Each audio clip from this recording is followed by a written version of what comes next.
চোর ডাকাত এরা আজকে মাঠে নেমেছে ব্যবসা করতে।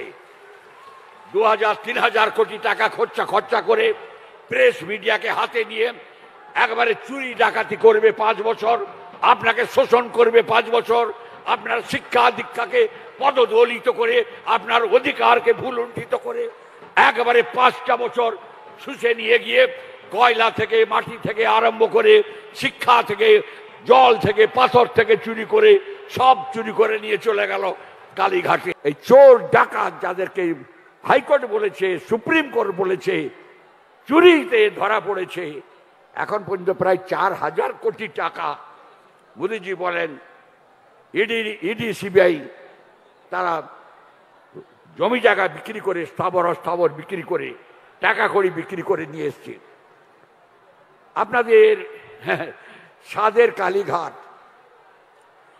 কালীঘাটে লিপস অ্যান্ড বাউন্স, সাদের পার্টি নিয়ে এখনো যারা ফুঁকছেন, পোড়া বিড়ির শেষ টান মারছেন, আর কিছু পুলিশের অফিসার, আমি সবকে বলি না, এরা বউ বাচ্চা রেখে এসছে, ওরা প্রত্যাশা করছে ভালো পোস্টিং হবে, আমি এদেরকে তুষ্ট করলে ভালো লুটপাট করে নিয়ে বাড়ি নিয়ে যেতে পারবো।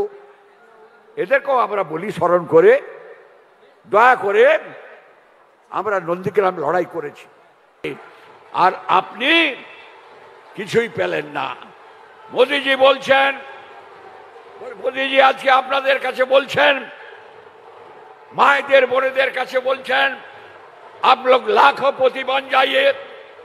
আপনাদেরকে দেখাচ্ছে আজকে 500 টাকার 1000 টাকার লক্ষ্মীর ভান্ডার, এই নাচাচ্ছে খুড়ার কল, এ খুড়োর কল দেখে কোনো লাভ নেই। আপনাদের লাখপতি বনে যান আপনারা। মোদিজি গুজরাটে মায়েদের বোনেদের বলছেন, ভারতীয় জনতা পার্টি বলছে আজকে কোটিপতি বনে যাবেন মায়েরা, কোটিপতি করোড়পতি বনেগা, আজকে লাখপতি বনবেন। 5 বছরের মধ্যে 3 লক্ষ আজকে মা বোনকে তারা লাখপতি তৈরি করবেন। আজকে মোদিজি বলছেন আপনার নলের মাধ্যমে জল, নলের মাধ্যমে গ্যাস, নলের মাধ্যমে জল, নলের মাধ্যমে গ্যাস, মানে আপনি দোকানদারের কাছ থেকে সিলিন্ডারটা ঘাড়ে নিয়ে ঘর যাওয়া নয়, নলবাহী নল দিয়ে আপনার রান্নাঘরে গ্যাস আসবে, আপনি সুইচটা দিবেন, বসে রান্না করবেন। মা বোনেরা বাঁ হাতে খুন্তি নাড়বেন, ডান হাতে আপনার ট্যাপটা থাকবে। আর পূর্ব মেদিনীপুর বাংলার তৃণমূল পার্টি সরকার বলছে তোমার পাড়ায় টিউবওয়েলের ট্যাপ দিয়ে দিচ্ছি মা বোন, তুমি জল বইবে।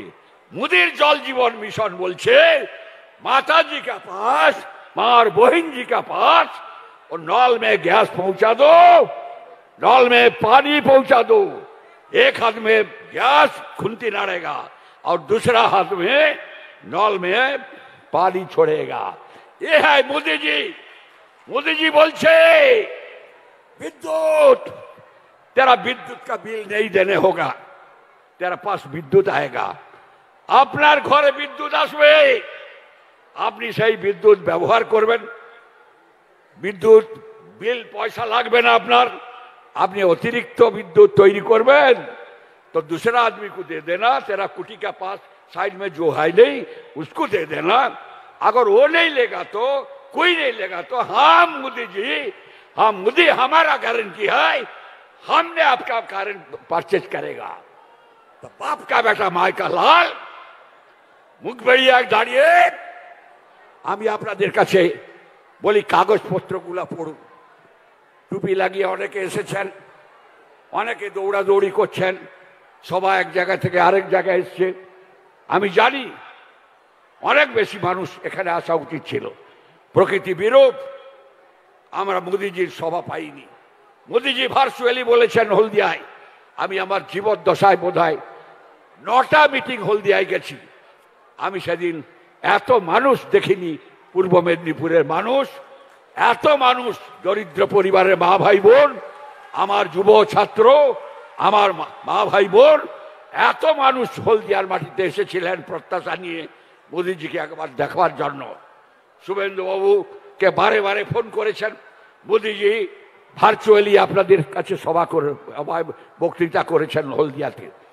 আজকেও আমি আপনাদের কাছে বলি, প্রকৃতি বিরূপ, অনেক তাপ উত্তাপ আছে ওখানে। বড় যে গুঁতোগুতি ভাইপোর গুন্ডা নেমেছে পটাশপুরে 12 নম্বর, 13 নম্বর, 14 নম্বরে ভাইপোর গুন্ডাকে স্পেশাল ট্রেনিং দেওয়া হয়েছে। মায়কা লাল মায়ের দুধ একা খেয়েছে, বাপের বেটা মায়ের দুধ খেয়েছে একা। মুখবেড়িয়ার মাটি বীর বিপ্লবের মাটি, আওয়াজ তুলুন, ভোট কেন্দ্রে পৌঁছান। মিলিটারি, অতিরিক্ত মিলিটারি তারা প্রস্তুত আছে। কেউ কেউ বলছেন আপনাকে বাড়ি থেকে ধরে নিয়ে আসতে হবে। এতগুলো নাম্বার দিয়েছে, এতগুলো নাম্বার। অবজারভারকে ফোন করুন। আমি সোজা কথা বলি, অবজারভারকে ফোন করুন। আমি সোজা কথা বলি, ভোট কেন্দ্রে পোলিং এজেন্ট বসিয়ে দিন, একবারে পোলিং এজেন্ট রেডি রাখুন। ভোট কেন্দ্রের মধ্যে ছাপা মারলে ও যে গুঁতো পাবে ওই হাতের গিট ভেঙে যাবে, যে গুঁতো পাবে কোমরের গিট খুলে যাবে, পায়ের গিট খুলে যাবে। আপনাদের কাছে বলি, ওদিন চলে গেছে, ফিরে এসছে, পালিয়ে গেছিল, ফিরে এসছে বদমাইশ গুন্ডা, ওই চোখ বন্ধ করে ভোট লুট করা পার্টি, ওরা ফিরে এসছে। কালীঘাটে গিয়ে পয়সা নিয়ে এসছে, পয়সা নিয়ে আবার এসেছে। আমরা রেডি আছি। আমি আপনাদের কাছে বলি, মানসিকভাবে আপনাদের, আমরা মুখবাড়িয়ার মানুষ, ভূপতিনগরের মানুষ, অর্জুননগর বড়জের মানুষ, আমাদের খেজুরির মানুষ, আমাদের উত্তরকাথির মানুষ, আপনারা জেনে রাখুন আমরা প্রস্তুত। আপনাদেরকে প্রস্তুতি নিতে হবে। মা বোনদের কাছে বলি, একবারে ঐক্যবদ্ধভাবে ভোট কেন্দ্রে পৌঁছান। মোদিজির কর্মসূচি ঘরে ঘরে বলুন, বক্তৃতা নয়। আমি করজোড়ে নিবেদন করছি, কিছু পাইনি আমরা মেদিনীপুর। আমরা উত্তরপ্রদেশের বালিয়া দেখেছি, মহারাষ্ট্রের সাতারা দেখেছি। ঘরে ঘরে যান, উন্নয়নের সোপান দেখুন, মানুষের কাছে জানতে চান क्या हुआ, क्या होता है, রাম মন্দির क्या। সুপ্রিম কোর্টে বাবরি মসজিদের বিরুদ্ধে মামলা হয়েছে, বাবরি মসজিদ ভাঙা বা গড়া নিয়ে। সুপ্রিম কোর্ট রায় দিয়েছে মোদিজির পরামর্শে। রাম মন্দির তৈরি হয়েছে, লাখো লাখো মানুষ এসেছেন। বাবরি মসজিদের যারা লড়াই করছিলেন সেই সব মানুষজন আমন্ত্রিত হয়ে মন্দির উদ্বোধনের দিন মোদিজির পাশে বসে আল্লাহর কাছে দোয়া মেগেছেন, মোদিজিকে বড় করার প্রার্থনা করেছেন। রাম মন্দির, বাবরি মসজিদের জায়গা সুপ্রিম কোর্ট দিয়েছে, করুন না বাবরি মসজিদ, 3 গুণ ভালো বাবরি মসজিদ করুন না, কোনো আপত্তি তো মোদিজি করেননি, ভারতীয় জনতা পার্টি তো করেনি। আমি আপনাদের কাছে যে কথা বলি, মোদিজি বলছেন যেদিন বুঝবেন हम लोग जात पात का करता है, हमारा पार्टी जात पात के लिए लड़ाई कर रहा है, जात पात का विचार में इंडिया का 140 কোটি মানুষের উন্নয়নের কথা করবে, তারপরের দিন আমি গদিতে থাকবো না।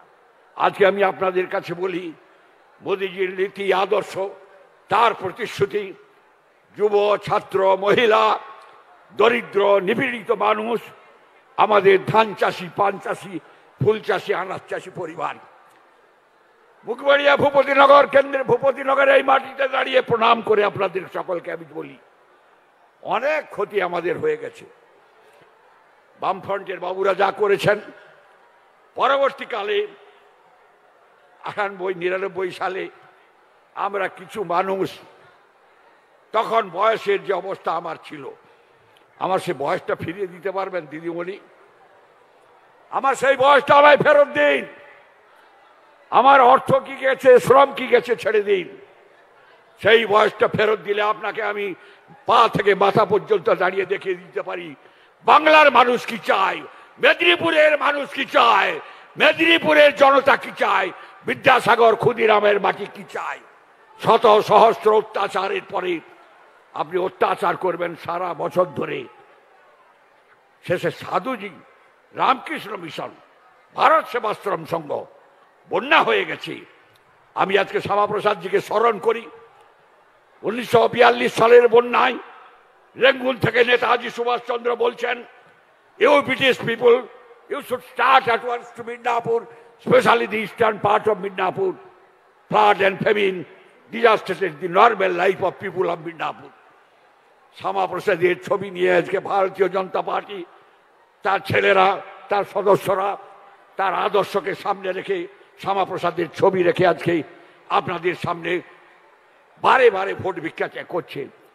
ওই বর্ণিশি প্রলয়ঙ্করী বন্যায় রেঙ্গুনের লম্বা মোটা চাল, লম্বা চাল আর আটা নিয়ে শ্যামাপ্রসাদজি হাজির হয়েছিলেন। এই মেদিনীপুরের রাস্তাঘাট বিচ্ছিন্ন, হাজারো লাখো পরিশ্রম করে তিনি রিলিফ নিয়ে এসে পৌঁছেছিলেন। আপনাদের স্মরণে থাকতে পারে 1952 সালে ভারতীয় জনসংঘ শ্যামাপ্রসাদজির নেতৃত্বে এই জেলায় 7টা বিধানসভা জয়লাভ করেছিল 52 সালে। আজকেও আমি আপনাদের কাছে বলি, সেই সাধু সন্ন্যাসী যাদের আমরা ডেকে পাঠাই, বিশেষ করে এই ভরত মহারাজকে আমি দেখেছি বড় বড় খুন্তি, বড় বড় গামলায় খুন্তি মেরে এই মেদিনীপুরের মানুষকে বন্যার সময় দাঁড়িয়ে সেবা করছেন। রামকৃষ্ণ মিশনকে দেখেছি সেবা আদর্শ করতে। আজকে মহারাজগণ, বিভিন্ন সংগঠনের মহারাজগণ, সাধু সন্ন্যাসীগণ তারা সেবা আদর্শ নিয়ে এগিয়ে আসেন। আজকে সাধু সন্ন্যাসীরা খারাপ হয়ে গেল, চোর ডাকাত হয়ে গেল, আর উনি সাধু হয়ে গেলেন।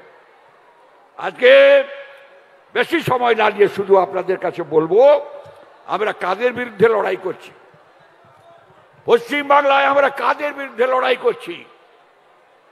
হাইকোর্ট বলছে প্রাতিষ্ঠানিক চোর। হাইকোর্টের প্রধান বিচারপতি তার সংবিধান আর কনস্টিটিউশনাল বেঞ্চ বলছে প্রাতিষ্ঠানিক চুরি হয়েছে। সিবিআই, ইডি তাদের যাদের যাদের প্রয়োজন হবে তাদেরকে কাস্টডিতে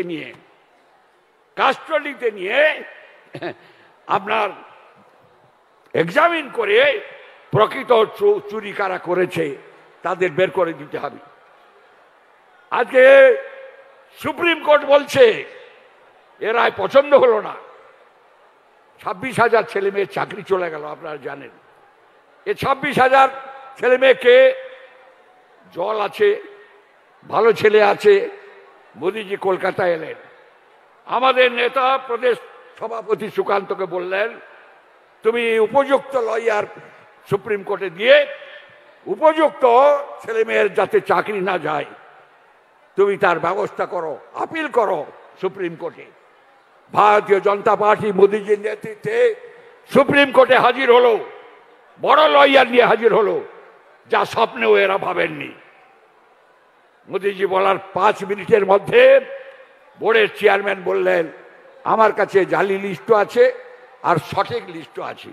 তা কি করছিলেন হাইকোর্টে কি করছিলেন? 3 বার হাইকোর্ট টাইম দিয়ে 6 মাস ধরে পিছিয়ে গেছে। হাইকোর্ট এই লিস্ট চেয়েছিল, কেন হাইকোর্টে দেননি? যাই হোক, মোদিজির নির্দেশে ভারতীয় জনতা পার্টি পশ্চিমবঙ্গ শাখার উদ্যোগে আজকে সুপ্রিম কোর্টে হাজির হওয়ার পরে কিছুটা সুরাহা পাওয়া গেছে, কিন্তু একটা জায়গায় সুরাহা নাই। ভারতীয় প্রধান বিচারপতি চন্দ্রচূড়ের নেতৃত্বে সাংবিধানিক বেঞ্চ বলেছে চোর ধরতে হবে। হাইকোর্টকে অর্ডার দিয়েছে, সেইভাবে তদন্ত চলবে। দিদিমণি আতঙ্কিত, মন্ত্রিসভার কে যাবে? কজন তো গিয়ে বসে আছে, অফিসাররা গিয়ে বসে আছে। কি করছেন আপনারা? বলে অর্ডার দিয়েছেন, তদন্ত চলবে। আজকে আমি আপনাদের কাছে বলি, একটা সরকার আছে, বলছেন শুভেন্দু বাবুরা ভারতীয় জনতা পার্টি 100 দিনের টাকা দেয়। আমি আপনাদের কাছে বলি, সভা করে বলুন নাই মুখ বেড়ায়। 22টা জেলার মধ্যে 3টা জেলায় চুরি করেছিলেন, 100 দিনের কাজে ধরা পড়েছিল। 25 দিনে 75 কোটি টাকা দপ্তরের কাছে, দিল্লির দপ্তরের কাছে ফাইন দিয়েছেন কিনা আপনারা? 100 দিনের কাজে চুরি ধরা পড়ে 3টি জেলায় পশ্চিম বাংলা সরকার 100 দিনের টাকা চুরি করেছে বলে 75 কোটি টাকা জরিমানা দিয়েছে। ভাবতে পারেন? বলছেন 100 দিনের টাকা বন্ধ করে গেছেন, হুড়ুর করে মিথ্যা কথা বলে যাচ্ছে, কাগজ ধরছে, বলছে হাজার হাজার কোটি টাকা দেয়নি। এটা জ্যোতিবাবুরাও বলতেন, सीपीएम बोलतो इतना इतना रुपया हम लोग का नहीं दिया। किसका रुपया, कहां का रुपया? इंडियन डोमिनियन, भारतीय যুক্তরাষ্ট্র, পশ্চিমবঙ্গ একটা স্টেট। এই স্টেট এই রকম কথা ভারতবর্ষে আর কোন রাজ্য বলে না। দিল্লির বিরোধিতা করা, আমরা পরিষ্কার বলি আপনাদের কাছে, দিল্লি সরকারের অংশীদার হতে হবে। মেদিনীপুরের মানুষকে ভারতীয় জনতা পার্টির প্রার্থীদের ভোট দিয়ে দিকে দিকে জয়যুক্ত করে মোদীজির মন্ত্রিসভায় অংশগ্রহণ করতে হবে। মোদীজির আজকে তৃতীয়বারের জন্য প্রধানমন্ত্রী হওয়ার জন্য তাকে জয়যুক্ত করার জন্য মেদিনীপুরের মানুষকে জনে জনে ভোট দেওয়ার প্রার্থনা করি আপনাদের কাছে। জনে জনে মিলে ভোট দিন, উন্নয়নের অংশীদার হন।